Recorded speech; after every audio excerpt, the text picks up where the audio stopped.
was old enough to pack off to school and relations, and after that she'd decided she was done with him.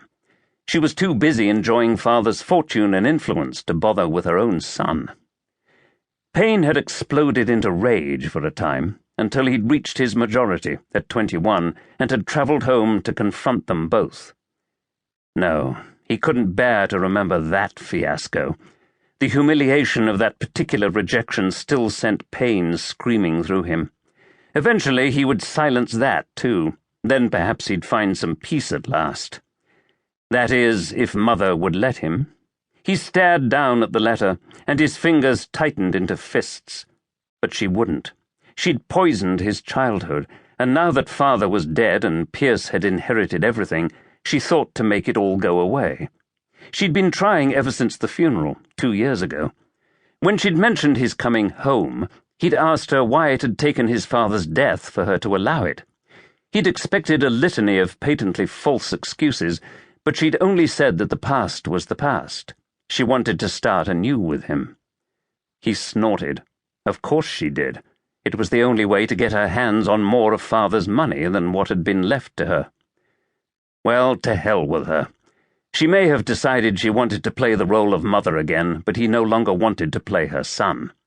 Years of yearning for a mother who was never there, for whom he would have fought dragons as a boy, had frozen his heart. Since his father's death, it hadn't warmed 1 degree. Except that every time he saw one of her letters, choking back a bitter curse, he tossed the unopened letter to his secretary, Mr. Boyd. One thing he'd learned from the last letter she'd written him, when he was a boy, was that words meant nothing, less than nothing, and the word love in particular was just a word.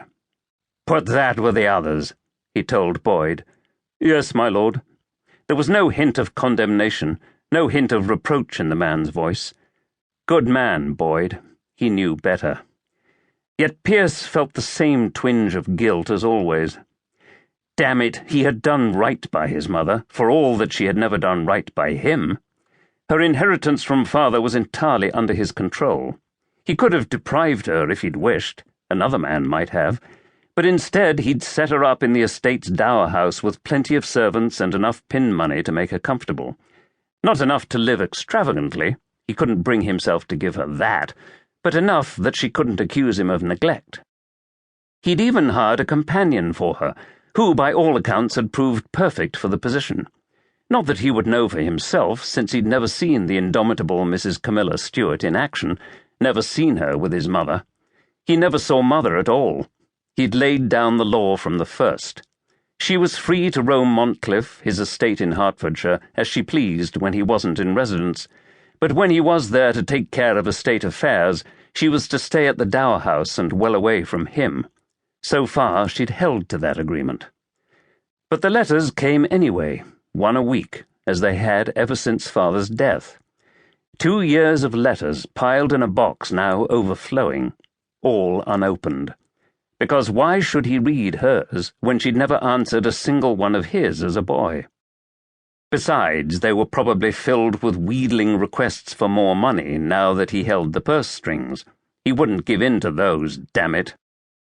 "My lord, Mrs. Swanton has arrived," his butler announced from the doorway.